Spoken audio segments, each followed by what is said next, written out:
good evening, everyone. As you can see, it's me, not George, at the moment. We're hoping George is going to join us a little bit later. But just to introduce, how are we doing, Paul? Yeah, I'm all good, mate. All good, mate. And you? Yeah, not too bad, thanks. We got Laura and James as well. James repping probably one of my favourite Arsenal shirts of the past few years. Good evening, Jack. How are you? Yeah, not too bad, thanks, guys. And then in the top corner, we've got Mel. I'm surprised we haven't got a whiskey with you at the moment, Mel. I'm going to ask how you're doing, but I think we know the answer to that. Unfortunately, I'm not allowed to drink all my strong painkillers, so that's the only reason that I don't have alcohol in hand right now. But no, so I suppose there's only one place we can start, and that is with the Jen Beattie news. And I think we were all quite surprised when we saw it, 'cause she is only 33, and I thought we were going to go off to America, and she was going to have quite a few years yet there. But just before, whilst I allow everyone the chance to think what their favourite Jen Beattie Arsenal moment was, I'm just going to wheel off some of her stats that I've jotted down, because they're quite impressive on their own. So she won 5 WSLs, 4 FA Cups, 4 League Cups, an A-League in Australia. In her first stint at the Arsenal, she played 43 games and scored 11 goals. So probably about the same as most of our strikers. And then in 2019 to 2024, she played 127 games, scoring 3 goals. And then she made 143 appearances for Scotland as well, scoring 24 goals. So I think the word legend gets branded around quite easily these days, but it's probably quite befitting of Jen Beattie. So I'm going to start with you, Mel. I think probably the best place to start. Yeah, I think I've got a few top Jen Beattie moments. The one that's up there is that header against Wolfsburg. I think that's a lot of people's favourite moment. Not for the goal or for the aftermath of the going to VAR, but the fact that when she scored, I don't know what happened. I was 3 rows ahead of where I was supposed to be. I came home the next day and my legs were covered in bruises. I'd broke my glasses, and I'd do it all again. I don't care that we got knocked out after that game. Like, it didn't matter. And then on a personal note as well, getting sent a pair of her boots and then getting the chance to meet her and get my shirt signed recently. And I just have to say, for anybody that's not met her, she is the nicest person you'll ever meet. She speaks to you like she's known you for years. Like, she's got every K in the world for what you're saying. And I couldn't praise her any higher. Like, there's not enough words to praise that woman with. No, yeah, I totally agree. I got the chance to interview her with Nutmeg magazine, which is a Scottish magazine up in Scotland. And again, she was ever so receptive, great to talk to, and just a really top human being. I mean, James, Laura, any moments for you? I mean, feel free to include Scotland moments as well, because obviously that's a lot of games she's also played, almost about the same as she's played for Arsenal with Scotland. Yeah, my moment has got to be when she scored that header at Brighton just after she found out that obviously she had breast cancer. And I mean, how courageous of someone to just take that on the chin and just be like, you know what, life still goes on, and I'm still going to go out there and do my thing on the pitch. And she scored the goal that day, and you can see it was emotional for her and for the players as well around her and her friends, obviously. But that's my favourite moment, just seeing how courageous somebody can be to pick themselves up in a situation like that.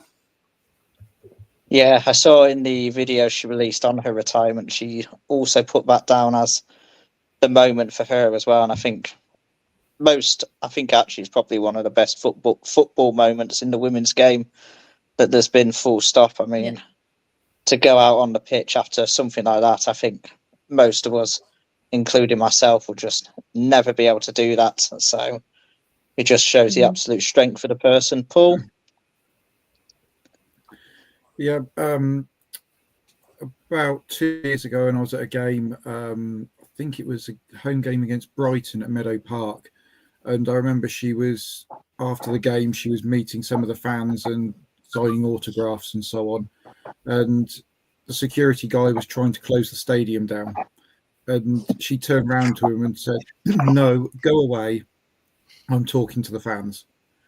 And that sort of stuck with me right through, that she's that sort of a person, that the fans meant more to her than being told what to do by the security guys that obviously are trying to run the ground and run the stadium. But yeah, she took time out to sign my daughter's program and had a photo taken with her, and that made my daughter's day. So it's not all about what happens on the pitch like that. It's also the interaction that she had with the fans as well, and that's going to be missed on the pitch. But hopefully she sort of stays somewhere within the game, and hopefully somewhere within Arsenal, and her legacy can continue. Yeah, I'm sure we're going to still be seeing plenty of her. I know that she said that one of the reasons she's retired is due to the amount of other stuff taking importance in her life, and she is doing a lot of broadcasting at the moment with Sky. So hopefully, I would love to see her back at the Arsenal in some capacity, whether that be coaching, marketing. As I know people have said, she's played a big part in gathering the massive attendances for the Emirates. But yeah, no, an incredible player, and I think well worth spending the first 10 minutes of the show on, and I'm sure we all wish her absolute best in retirement, which I'm sure she will have. So having said that, we've also had a game on Sunday, which was the 5-0 win to the Arsenal against Crystal Palace. What was your thoughts on the general game? I think it was quite a game of two halves, really.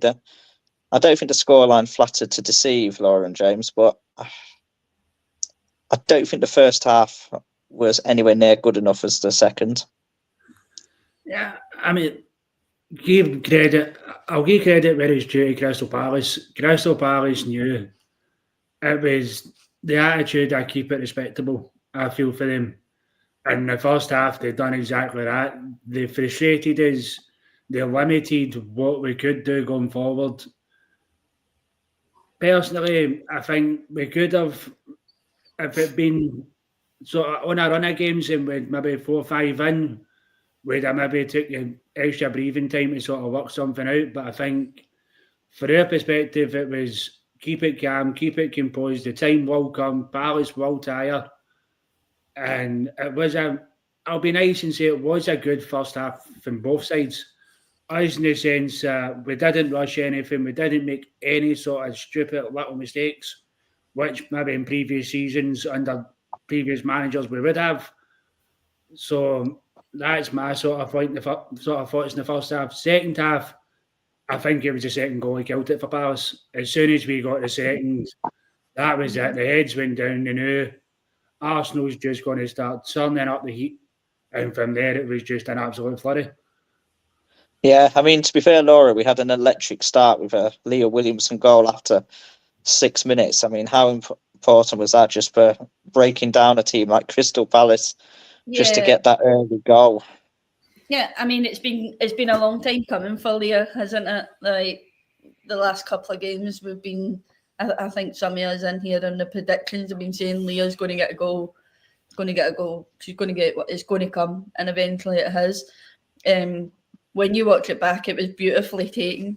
The ball just falls to her and it just hits her foot right in the back of the net. You actually, when you look at from the angle that was on the YouTube stream, you actually think it comes off the Crystal Palace player, but when you see it from an actual angle, from the fan side of where the goal went in, you can actually see that a Crystal Palace player wasn't anywhere near Leah when she put that in the back of the net. But for me, I think the first half was really about trying new things.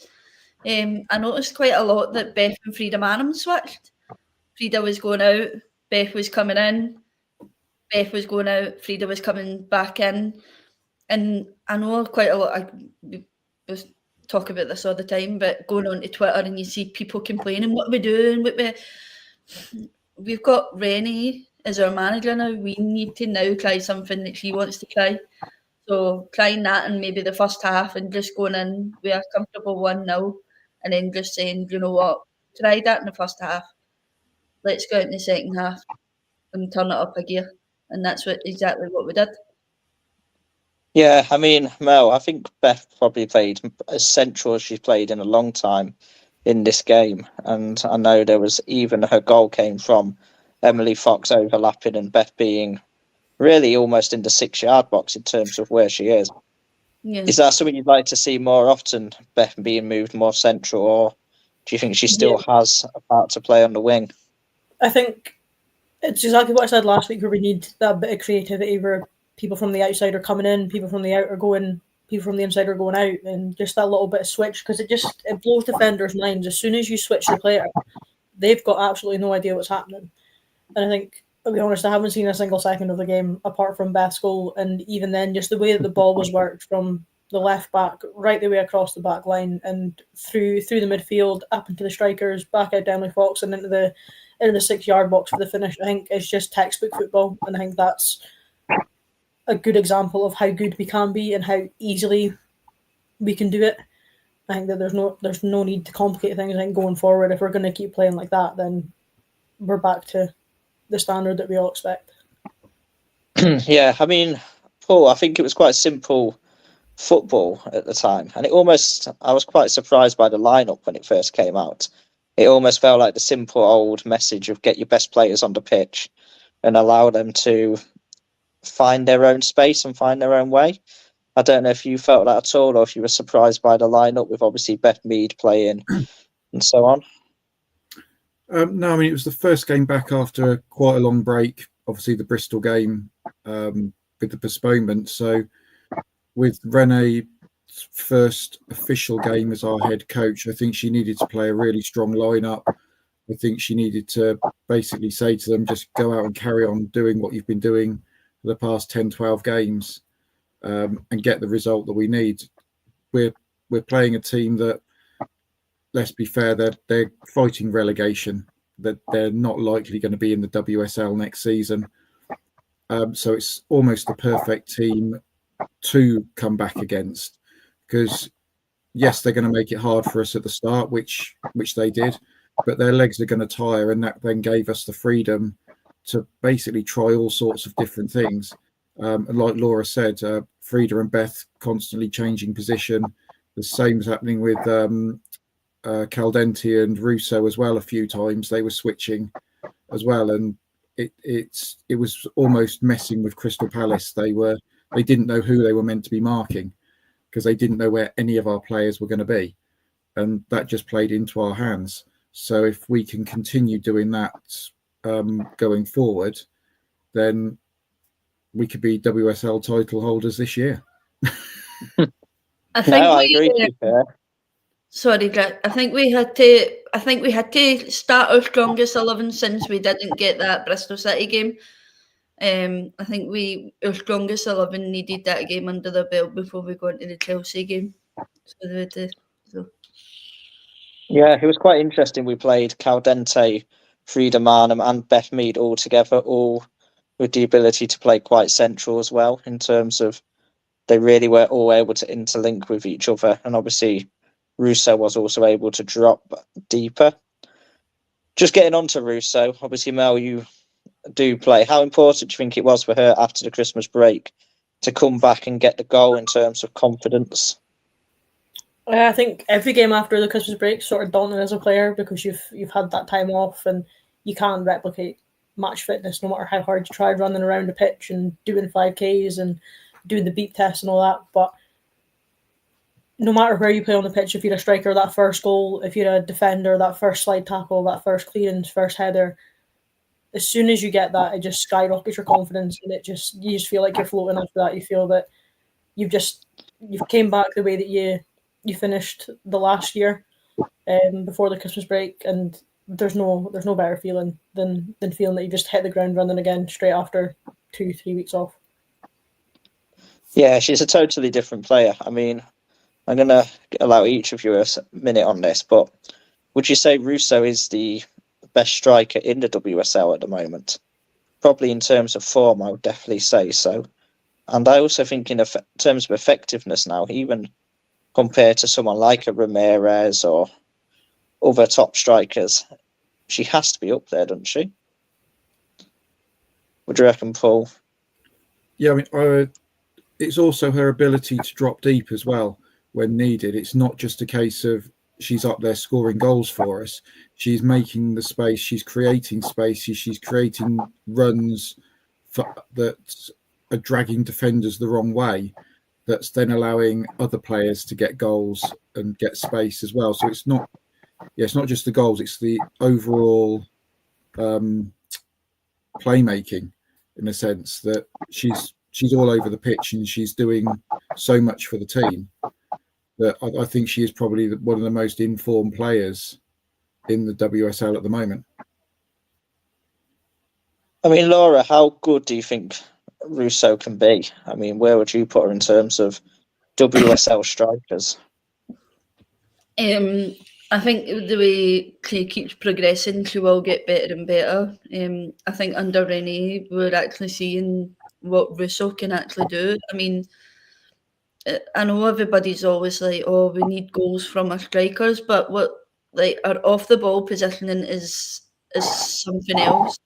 Being able to drag players away from that position to then allow other players to then come into that position to either score or even have an attempt is just something else. But I look in the WSL and I mean, obviously there's players at Chelsea that people are like, oh, they're top tier.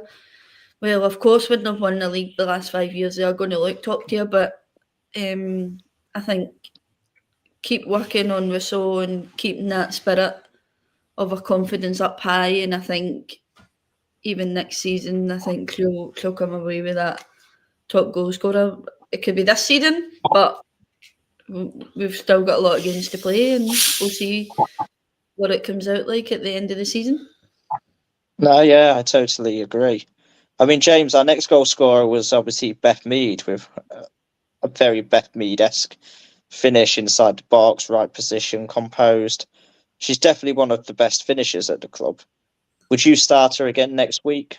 Got her goal. I thought she was a real contender for player of the match as well. Obviously, there's been a few whisperings of her going somewhere else, but is that sort of it for you now? Start her next week, give her the chance to keep regaining her place and really play her into form? Yeah, I mean, being honest, we were on here obviously the other night, and Beth Mead was one of the ones that was get quite a bit of focus on her. We had said, obviously, like I said, we felt coming back from her injury, obviously, everything that happened with her mum, obviously the pressures for social media, Viv obviously leaving and going to not just another club, but to another city. You could see that it took a real dent in confidence on her. I think watching her in the Crystal Palace game, we've seen the old Beth Mead, the hunger to, it didn't matter where she was, free with 20 yards worth of space, six players around her. I want the ball at my feet, give me the ball, I want to go. I think you've got to play her next, you've got to keep playing her if she's going to do that. You can't just turn around then and go, oh, you've had a good game, now you have a rest. You've got to, obviously, our next game, and I know we're going to go into it, is obviously coming up in the cup, and looking at that, it's a championship side. You are looking, going, Beth Mead does one, would maybe give a rest for Chelsea, but I think at least give her an hour. Give her an hour tomorrow. Let her keep that confidence. Maybe even, as you say again, find that wee pocket of space for a typical Beth Mead goal again. Keep the confidence going, running into Chelsea. And I think this half of the season we could see, if we see the old Beth Mead, I think obviously it's going to come down to a personal choice with her as well. Obviously our partner, as we say, is at another club. It's going to come down to, does she still want to be at Arsenal? But if it's the old Beth Mead and the answer is yes, I want to remain here, then I don't see any reason why not to keep her. No, absolutely. I mean, I've been one of Beth Mead's harshest critics this season, but there was definitely a lot in yesterday's performance. Mm-hmm. I mean, Mel, before we get on to the cup game midweek, I just want to quickly touch on probably our most talented player that we have at the club in Mariona Caldente. And yeah, I don't know if you saw her penalty. but just a moment of absolute class from her. I have not yet seen the penalty. Like I said, I only saw Bethany's goal. That's literally all I've seen from the game. I had a otherwise pretty busy Sunday. But yeah, I've not even seen anything much on Twitter about it. So usually that's my first port of call for anything that I've missed in the game. Okay, I'm going to throw it to Paul then. Paul, Caldente's penalty. Yeah, I was actually in the south stand for this game. It was the only one I could get tickets for. So the penalty was taken at the opposite end of the ground to me. But yeah, watching that back, that was very... It was interesting, I think is the best way to describe it. I don't think there's any other player that would have got away with doing it the way that she did. Yeah, she took about 30 seconds, to be fair, to get to the penalty spot as she stuttered away along before side-footing it into the side netting. I mean, Mariona Caldente is what a player. I know there was one point where we lost the ball and she was first player sprinting back from midfield. Mm-hmm. I mean, yeah, Laura James, just how good do you think she is? And is she going to be the cornerstone, do you think, for Arsenal's success in the next few years? I said it in the last podcast that a lot of the players said they didn't realise the standard that Mariona sets herself and that they've had to come up to her standard. As you say, what a player. I know there was someone on Facebook the other day that was like, oh, what do we actually see in her and blah, blah, blah. But again, if you're a big football fan and not just come in off the back of the Euros, then you know, you can watch a player, you can see their off the ball work, you can see their positioning to get back, to help get the ball back. Like, it's not just about what a player can do with a ball at their feet, it's what the player has mindset wise in a game. And I just think she's so clever with her mindset in a football game. Yeah, I mean, where do you think her best position is? I mean, because she was absolutely quality in centre mid. She was quality on the right wing. She's been quality on the left wing. She's been quality behind the striker. I mean, where would you play her? Mariona's best position is Mariona's head. Yeah. Just let her do what she wants. She puts me in mind. Obviously, I'm a bit of an older person. George is about to try and join us here, but I'll continue anyway. Puts me in mind, I'm going back to my sort of generational era, sort of mid to late 90s, early 2000s, when you had that older generational player in the team who would just float about, look as if they're doing absolutely nothing, and then just from absolute nowhere, that one little spark. And as Mel says earlier on, like the tired legs and stuff, the full team just look and go, where did she come from? Because she didn't exist for about half an hour of a game. But it is that little pockets are just going, wandering about, sort of, I'm in the left, I'm in the right. It's the Mariona's perfect style. Just let her float about, do her thing, and when she finds that little glimpse, that's when she turns it on, and that's what makes her so perfect. No, I mean, welcome George as well. I mean, yeah, mate. Sorry, good to see you. That's all right. We're just talking about the absolute class that is Mariana Caldente.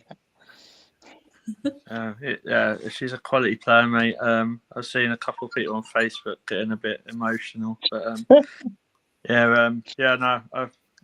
I think she does a lot off the ball what people don't realise, and just like you saying, Jack, with those pockets, and plus she's got a good son, hasn't she? So it don't really matter about anything else. Yeah, she reminds me of the old-fashioned Italian number 10s from the 90s, your Baggio, your Del Piero, those players who almost football seems to have moved on without, but they're the reason you kind of want to become a footballer in the first place or watch football. So she is absolutely quality. I mean, George, I don't know if you're going to the Brighton game midweek, but I am. I'm going. I was having a quick look, and you should be in for a good game because Arsenal's record against Brighton is 15 matches, 14 wins, 1 draw. So, yeah, I'm going to ask you, you're feeling confident? Cheers for that, Jack. Famous last words. Under Rene, I'm confident against anyone, mate, in the world. At the minute, I don't think there's many teams that would beat us across Europe. So Brighton, to be honest, I think Brighton tomorrow will be interesting because I'm expecting a bit of rotation.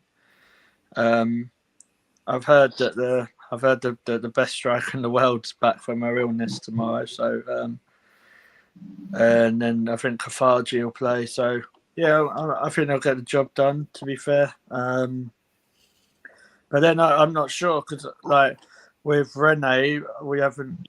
It seems that she just likes to stick to it and with the momentum, doesn't she? So it'd be interesting to see what she does tomorrow.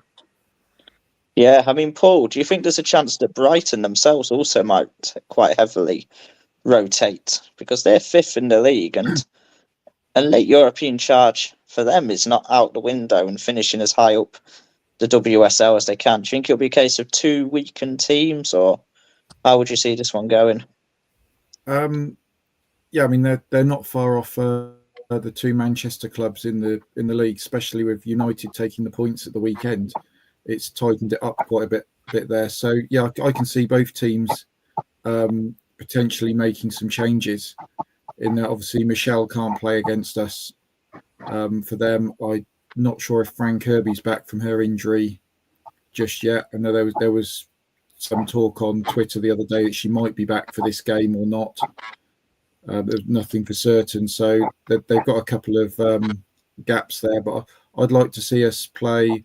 I know Leah Volti got a few minutes for us at the weekend. It'd be good to see her start, and possibly Laura as well, who's been on the bench the last few games, hasn't really got many minutes. It would be good to see her out there as well, but also keep a few of our sort of strong positions, like the centre-back pairing that's so strong.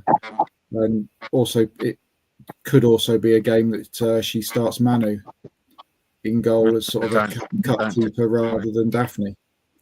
Don't do that to me, Paul. I was about to say, I think I'd almost begun to forget about Manu, to be fair. I had watching the Manchester City, Manchester United game, I had a faint recollection of a goalkeeper that could potentially do that once upon a time for us as well. I mean, now, Williams.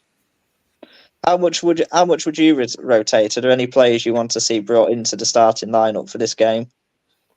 I'm not swapping goalies, I'll tell you that now. I'm not swapping keepers. I'd like to see Kafaji get more minutes. I'd like to see some of the young ones get some more minutes. Obviously, we've put some of the young ones back out on loan, but I'd like to see Katie Reid get at least half an hour. And aside from that, just do whatever you need to do for the sake of squad and reserving players and ahead of Sunday. So not a massive amount of rotation, obviously, because it's only our second game in 2025, but enough that we're not going into Sunday blowing it at arses. Yeah, I mean, Laura, do you think if we beat Chelsea, there's a 4-point difference with plenty of games left of the season? Do you think we might start to see some prioritisation of certain cups and certain competitions over others? And if so, which one sort of would you concentrate on? Or do you think it's a case of go for absolutely everything, see where we are at the end of the season? I'd say go for absolute everything. I mean, at the start of the season, we were losing everything. So, I mean, what is there to lose if we do go for it all? It's a big change from what we were at the start of the season to what we are now. So I'd say go for it. Go for absolute everything. But what I will say is the Brighton game might be a bit tough in defence, considering that Brighton are deciding to sign our lovely Caitlin Hayes from Celtic, and she's an absolute brick wall at the back. So it might be a bit tough if we do sign her before that game. That might be hard to break her down, but yeah, that's my opinion on that one. I was about to say, what's she like at the offside trap? Because I reckon there's a good chance Stina might be starting midweek. Come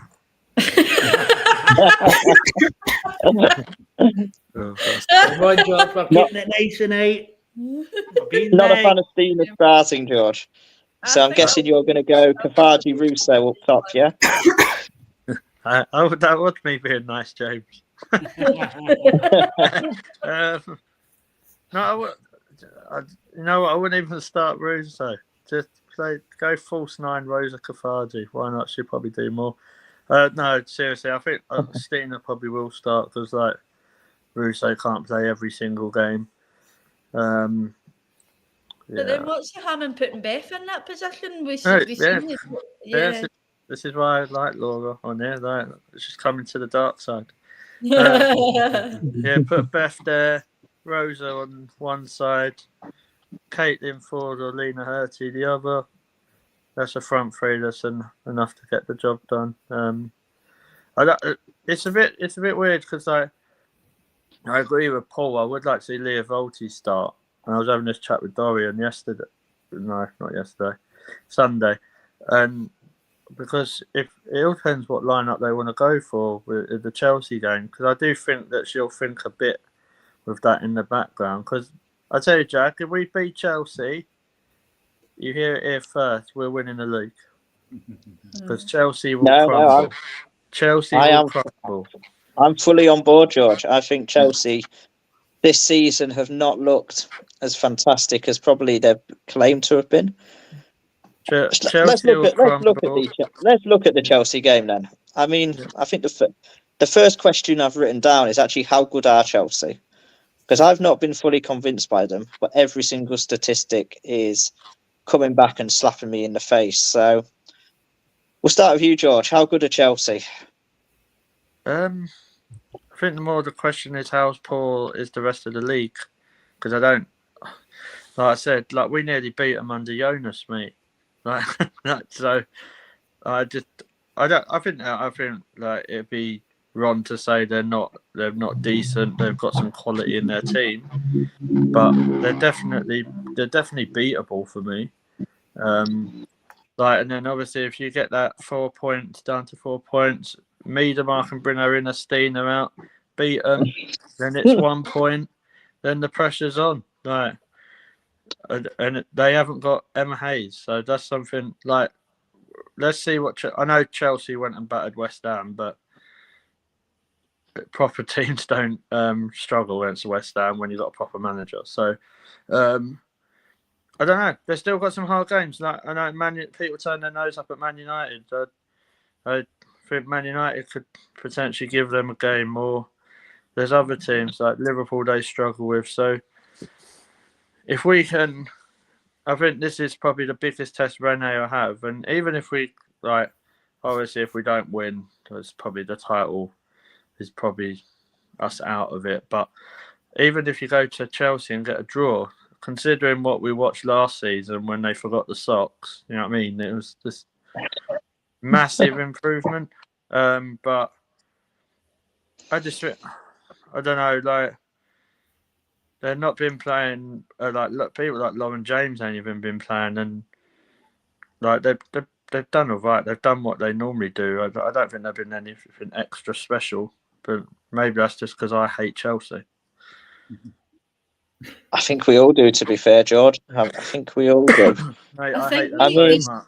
we see what a smaller team can do to Chelsea at the Celtic game. I know the scorelines in a sense are like looking at it from the outside if you're not like a fan of another team. But when we watched it at Parkhead, pushing up on Chelsea, they didn't like it. They're not comfortable. We can't sit back off them. We've got to keep pushing at them and pushing. The back line aren't comfortable at all when teams are pushing at them. So do you think a midfield duo then? So would you go midfield duo of Kyra Cooney-Cross and potentially Leah Volti then? Paul, if in terms of putting pressure on, and I would argue they're probably our two best midfielders at really high press, putting pressure on, pace in midfield. Yeah, I probably would. I think the way the whole team is playing now, Chelsea are definitely beatable.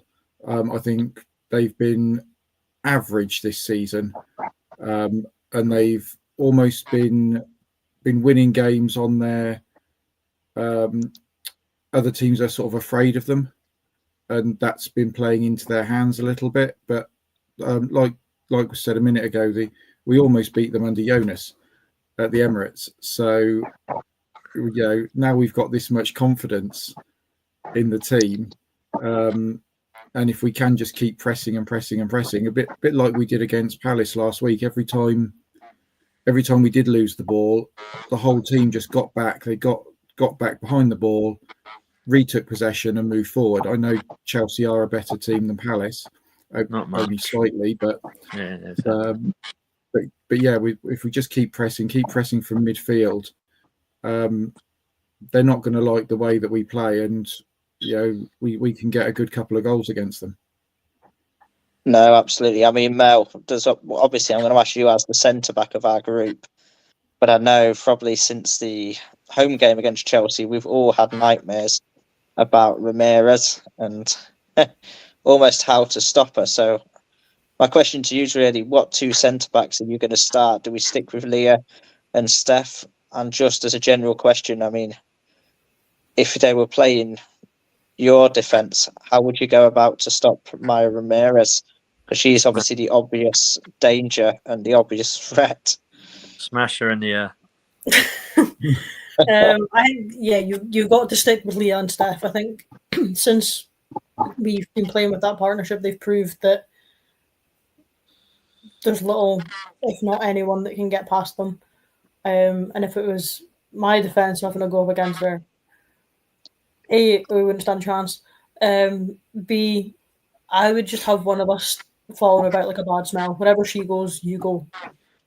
And just nip at her. Just clip her heels, and I was just walking backwards, just stand your ground, let her bump into you, and just get in her way and piss her off and rile her up. Because once you get a striker annoyed, they'll start thrashing at anything. And she's very hot-headed as well, that Ramirez, isn't she? So if you've got a striker that's very hot-headed, she's going to lash out.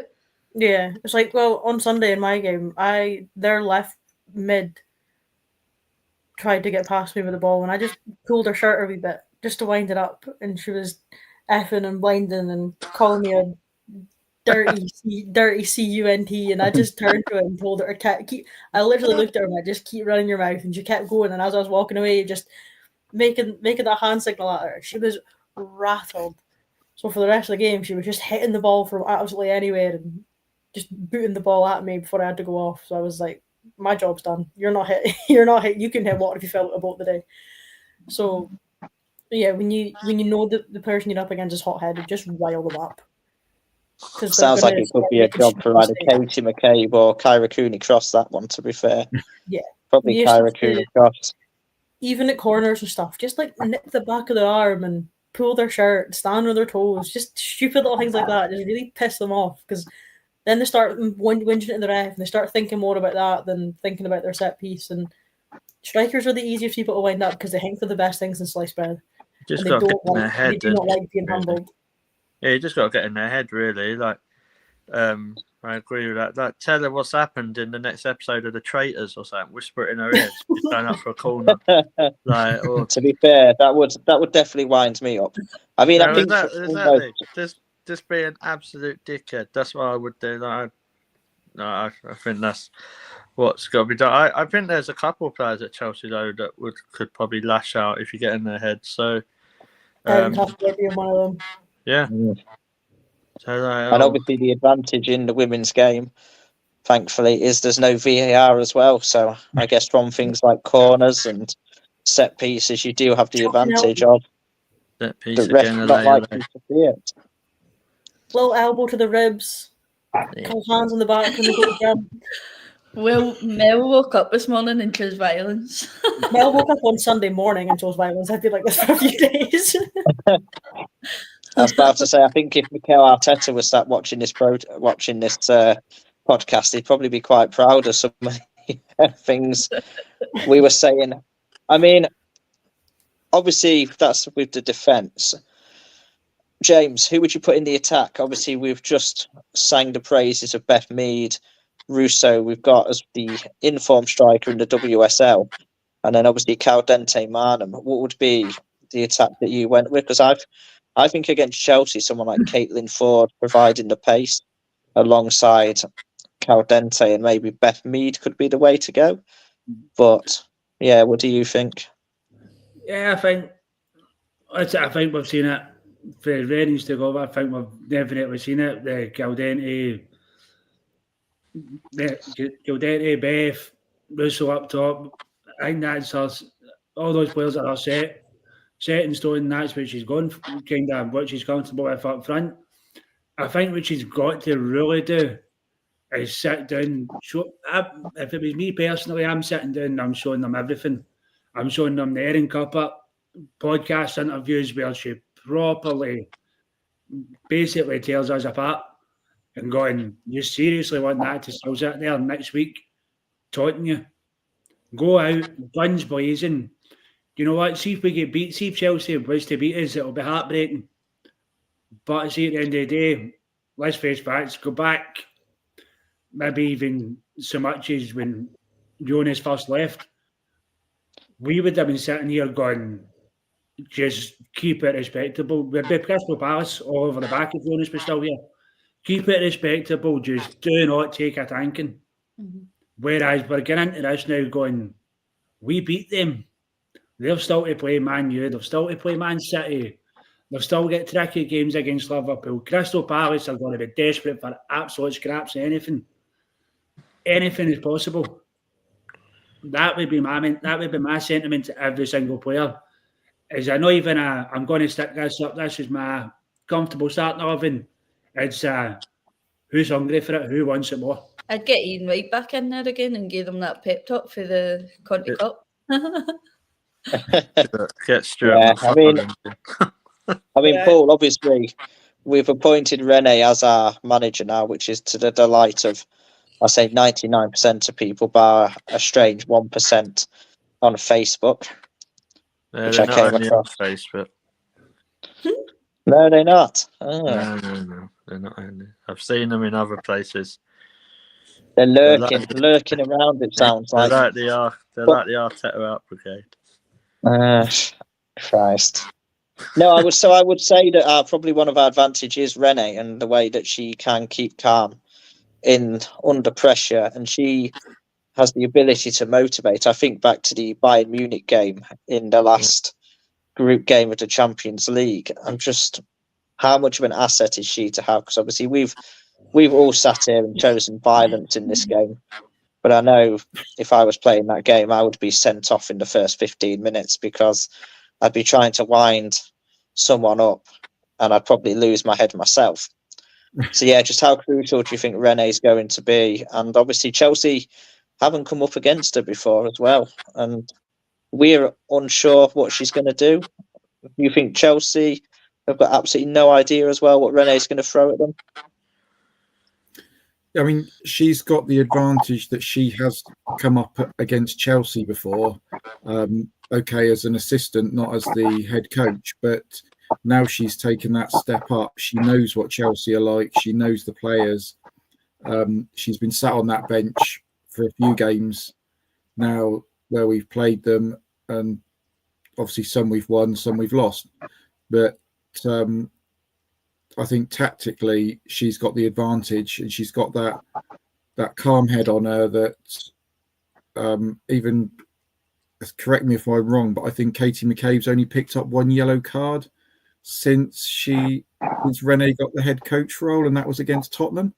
So if she's managing to keep Katie under control, then she's obviously got that calm head that we needed. Whereas obviously with Jonas, there was the incident in the Conti Cup final last year where he started to lose it a little bit. So yeah, I think she's just what we need, and moving forward, she'll be a great asset for keeping the team down to earth and motivated. Absolutely. I mean, George, I'm going to ask you this one. Obviously, one big difference between that we keep hearing about at the moment from the time with Jonas to the time with Rene is actually the empowerment of the coaching staff. And we're hearing various players now talking about coaching staff working on the players' mentalities alongside other stuff. Do you think coming up to a game like Chelsea that the improvement that we've probably seen is also due to the coaching staff improvement? Because we were quite critical of it towards the end of last season, at the start of this season. Yeah, I do think so. I think what people are missing as well is that Renee's job now, and she said it more than once, is just to make those players improve and to bring results. So she's there as a head coach. Like with a manager, I know that it's a slight different title, but I just think obviously Jonas at the end wasn't getting the best out of the players. Like you don't need to be a rocket scientist to work that one out. But like with Renee, they ought to see that like the momentum's there. Everything around the club is positive. Coach wise, it's positive, and it's just a different voice, isn't it? Like at the end of the day, I think I might be wrong, but I think it was Leah Williamson was saying that what makes them all feel a bit closer is with Renee just wearing her boots and like getting involved. Like I don't see, well, as far as I know, Jonas wasn't doing that, so maybe that's the difference. I'm not 100% sure, but they're all firing at the minute. Like you're seeing, like let's be honest, when would we have seen a game when we're winning 1-0, whoever it was against, that they bring on people like Caitlin Ford and make some rotational subs, and then we go out and win 4-5-0. So every one of those players is playing that to prove that they've got a point to prove. So Chelsea, beware, we're coming. No, I agree. And I mean, we'll go to the predictions for the Chelsea in the midweek one just quickly. We've got a couple more subjects to touch on. But obviously the first one I'm going to mention to you, Paul, is Catherine Cole obviously departing in the week to Roma. Just your brief thoughts on it before we look at some of the other loan moves that's happened this week. Yeah, I think it's a great move for her. She played 24 minutes, was it, for Roma on Sunday. A couple of great interceptions, a couple of great passes forward as well. She looked like she'd been in that team for months, not just a case of minutes.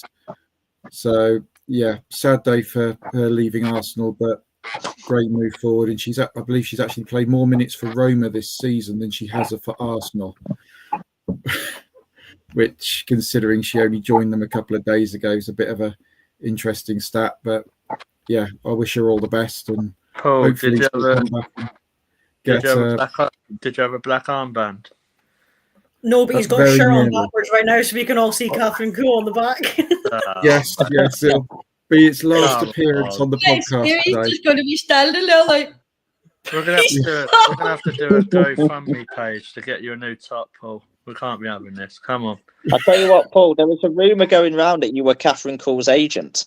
And I've got to say, if you are, you've taken her from the biggest club in England to now the biggest club in Italy. And I'm going to have to probably have a private chat with you at some point to see where you can take me, because she's not half getting some good moves, isn't she? Like, I don't know. I mean, you can take the podcast somewhere with that sort of money if you want.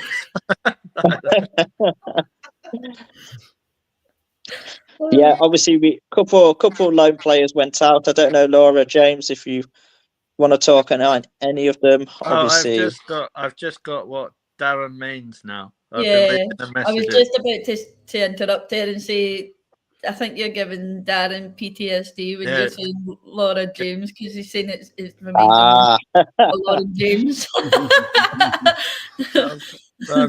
What's Darren on about? Is he rambling again? But no, I get what you mean now. I mean, we sat here obviously a little before Christmas. Obviously, myself, you, Jack, and that were on the podcast, and obviously I was one of the ones who said there's going to be a mass exodus. Personally, I still think that there is going to be quite a few permanent leavers maybe coming in the summer.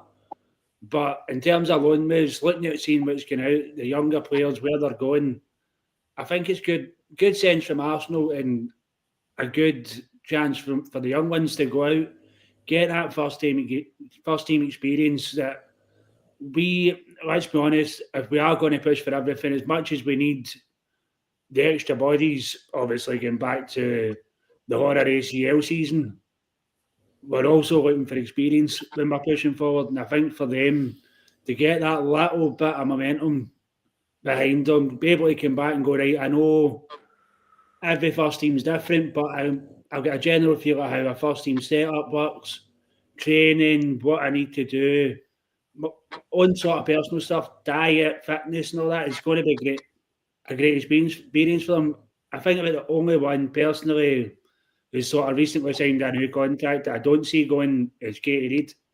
I think she's kind of pushed herself to that point. I might not be a starter, but I'm here on the bench and I'm going to be nipping at the heels of obviously Leah Williamson and stuff to try and get my place and show, maybe not this season, but in future seasons I can be the player when we're looking to obviously wind her down. I can come in, I'm solid and I know exactly what's going on at Arsenal. I also don't think Katie Reid's put a foot wrong when she's been on the pitch for Arsenal in the games that she has come on or the games that she has started. No, and she's playing at right back as well, which is obviously out of position and a completely different proposition to playing at the centre back, where you've got a lot more protection around you. I just hope that these young ones, because I know the other day that Viv Leah was on the bench for who is it she's went to again? Southampton. Yeah, so she was on the bench, but I just hope it's not this whole, we'll take these players because they're a name from Arsenal and then just not get the game time. I don't want that for our players. I'd rather we give them out on loan and they get the actual game time. And should have gone Sheffield United. But pointing to that, to be fair, I spoke to a coach who coaches the league below the WSL Championship, and he said he'd heard rumours that basically Arsenal was each player going on loan from Arsenal was being assigned their own Arsenal independent coach as well to manage training sessions, minutes, and also development alongside, which he was saying was something that's seen quite often in the men's game with loanees, but hasn't often been seen in the women's game. So I wonder if that's something that Renee has brought in since, potentially, in order to try and assist, like you and James have said, in terms of making sure players do get game minutes. I mean, Mel, I just want to go to you quickly in terms of the feel-good feeling. We found out, I believe this week, that 40,000 tickets now have been sold for the North London derby at the Emirates coming up. Obviously, that alongside the upturn in form and the Chelsea game, Renee being kept on, you think that potentially could have an impact in the transfer market, and just how important is it to show that?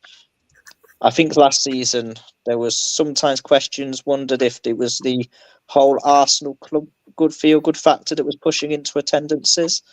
But whilst there are tickets still on sale for the Men's Champions League game tomorrow, the fact that the feel good factor with the women's team is now boosting its own sale tickets, and I've not seen until very recently that much marketing for the Tottenham game either. So just how much of an encouraging sign is that? Yeah, I think when you're playing well, you're always going to draw in the bigger crowds. And I think as well as us having those few games at Meadow Park this season and the availability for that being so scarce, that when it comes to the big games, the big derbies, like your North London derby at the Emirates, people want to go. People might feel that they can take their kids to that rather than taking them to a men's North London derby. Obviously, ticket prices are reasonable. There's not a lot of clubs where you can get in for £12. I mean, my local club, you can't even get in for £12. So I think between that, the feel-good factor that's sort of you can see in the squad and in the fan base at the minute, the good results going our way, us now having a permanent manager that, like you said, 99% of people are happy with and have faith in, I think it all sort of comes into the easier marketing side where we don't have to push games as much because we know that we're going to get bums and seats at the end of the day, because people are in the position now where they're like, you know what, that'll be a good game to watch, rather than thinking, oh, fuck, what are we going to get this week? No, absolutely. I totally agree. I think that there is a definite correlation between the football we are now playing and the fact that people want to come in and actually watch it. George, just very quickly, I'm going to give the floor to you before we do a quick score predictions and finish. At the start of the podcast, we were talking about Jen Beattie and she's obviously announced her retirement and our favoured Gen BT moments. So I just wondered if very quickly you want to share some of yours and what is quite a momentous day for the retirement of an Arsenal legend. Oh, mate, there's so many. The winning penalty against Spurs. It was in the Conti Cup, wasn't it? I think. Was it? I'm sure it was, actually. Yeah, I think it was, because that was the same game that Walty scores, Morgan misses. Yeah, so there's been so many, like you said, mate, absolute club legend. Not a club legend, a footballing legend. I'm hoping she does. I'm hoping she comes back to Arsenal in some sort of maybe coaching or do I dare say it, director of football capacity. Just saying. Ooh, just thought I'd drop that bit of controversy in. I was going to say something controversial about the lineup for Sunday, but I would leave that to people. Dorian would have been really happy because I was going to say that I would drop Frida. So, but yeah, Jen Beattie, director of football. Watch that space. That's not me saying that I'm not an ITK. I'm not. Before everyone gets so excited, I gave you Renee. That's it. I'm out on that. I'm dying on my sword. Whilst we're still on the topic of Jen BE, I just want to circle back to an iconic moment that I forgot, which was her scoring her header at the Women's World Cup in France in 2019 on the same pitch that her dad scored a try for Scotland. Yes. Yeah. So her dad didn't score tries very often. So for her to score a header on the pitch, I also believe it was on the same end of the pitch where her dad scored his try. So that's a greatness. Very iconic moment. A very iconic family. A very good, iconic sporting family.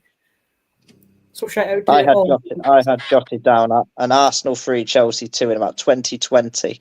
And I remember it was, I think, under Joe, and we'd had a horrendous start to the season.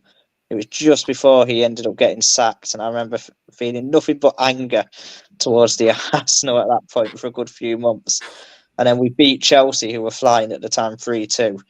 And I remember an absolute solid defensive performance at a time when I was just seeing not many defenders around any football at that point at the time. So that was one that rings out to me with Jen Beattie, really, as well as all the iconic goals.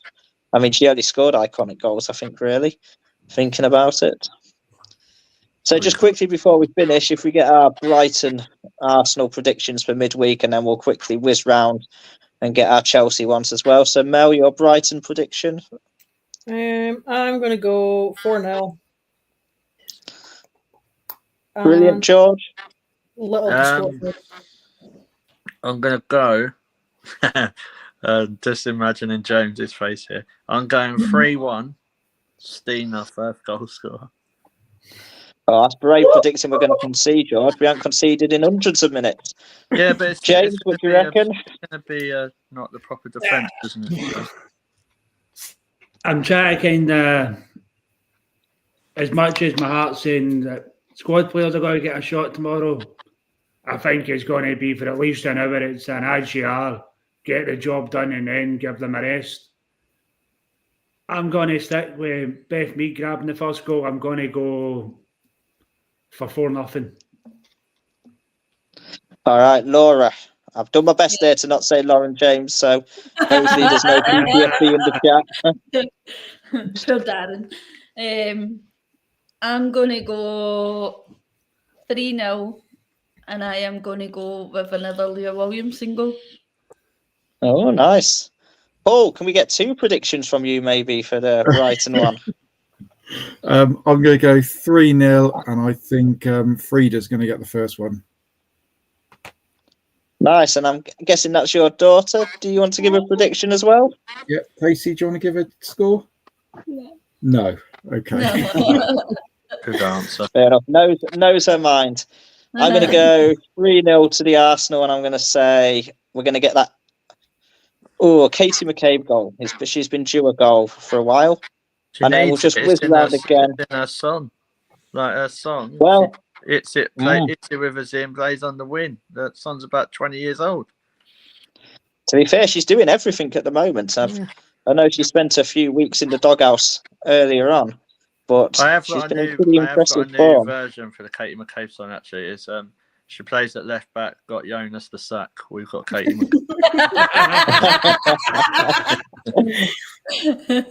It's not hit off. All right, yet. Mel, can we have your Chelsea prediction? I'm hoping we're going to get lots of 4-point gap after this. 2-1, Russo will score first. Again, LA. Love it. George? Oh, dear. Right, I'm going to go 2-0 because we don't concede when we've got the normal back four. Goal score. Emily Fox, absolute banger, top corner, and does the knee slide right in front of Ellen Cuthbert. What about you, Paul? Chelsea, I think we're going to go for 2-0 with Russo to score first. Brilliant. James? Well, I'm going to be bold and brave here. I'm going to say we're going to hammer them 4-0. Oh, go on, I'm actually going to go for a Russo hat-trick. I think you'll be the podcast favourite tonight, George. Yeah, Not I really George. fell in love with James saying that score. If that Yeah. happens, James, I'm going for last season. It happened. We battled them at the Emirates, and the tank does at Stamford Bridge. So it's been reversed this year. They beat us at the Emirates, so I'm going to go. We're going to battle them at Stamford Bridge, and I'm starting 4-0 Russo hat-trick. Fantastic. And Laura, to finish off? I'm going to have to try and contain myself because I'm actually sitting in the away end because I missed the ticket allocation. So I'm going to really have to contain myself when I'm sitting in that end. But I'm going to go a 2-1 and I'm going to go Caitlin Ford. 95th minute winner in the away end. I'm going to finish off. I'm going to go 3-0 and I'm going to have another Leah Williamson goal. And she'll do some nice sign to her Tottenham supporting side of the family as she knee slides in front of the away fans. Similar to you, George, but slightly different.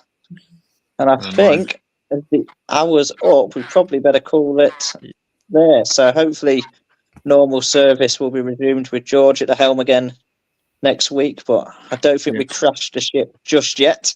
No, it was good. Well done, Jack. Thanks for stepping in. Also, thank you for everyone who commented through the chat, and you can finish off the show, Jack. Thank you very much. So, thank you, Laura and James. Thank you very much for having us. Can I just say, hopefully, we can send some well wishes to Mel here, who's unfortunately hurted the old knee, and hopefully she's back soon and can get her Mel back because she doesn't see myself the night. No, I'm feeling a bit sorry for myself. But this sad news. I think we could maybe even try and swing the opportunity, maybe smuggling you down for a game for the next couple of weeks. If your physio allows it, obviously we'll keep you on the soft drinks. We'll take you after whiskey. We'll just put you in the beer. Yeah, I don't think I'm getting this knee brace on an EasyJet flight anytime soon, but down in March and expected return sort of end of March, start of April, hopefully. So it's about who you know, Mel, not what you know, remember. Exactly. I'll literally lie in the middle of the aisle if they let me on. I genuinely don't care. Well, to be fair, Mel, back in March, is the North London Derby a possibility then for you? Possibly. And yeah, also our best well wishes to you. Hopefully you will have a Katie McCabe style injury recovery from you. And thank you as well, Paul. Yeah, thank you very much. Just to remind everyone as well to follow us on social media, Facebook and Instagram. Just search for the Arsenal Women's Chat Show. I'll try and sort of keep it updated. But yeah, look forward to seeing everyone. Is everyone at Brighton or not tomorrow? I am, mate. Yeah. Yeah, I'm working with old people trying to use technology, and they can hurry up, and then I'm getting on train to Brighton. Unfortunately, I'm working on the Paris Saint-Germain Man City game, so I don't think I'm even going to get to It's not see even the Arsenal one. not even the biggest game of the night. I know. It's gutting. And also, thank you, George, for managing no to worries. make it on. It was a massive relief when you made it. Yeah, no worries. You've done brilliant, Jack. So thank you. Also, like what Paul said, please like and follow us on the socials. Please hit that subscribe button. I know I bang on about it all the time, but it does really, really help the channel. We also now have a WhatsApp community, which is recently new. Basically, because we have a lot of people that talk a load of crap, basically, in our general chat. So, and it's quite popular. So we've got more stuff going on. So just keep tuned. And if you do want to get involved, just reach out to us and be more than happy to have you on. Even if you are a Spurs fan, because we like to take the piss out of you. Well, George, as someone who has definitely never spoken any crap in the group chat, I'm going to make... No, I can't even keep a straight face. We tried to be professional for so long. But I think on this note, we'll wish everyone a good night, and hopefully we'll have the title-winning banners up next Monday or Tuesday. Yeah, cool. Mhm.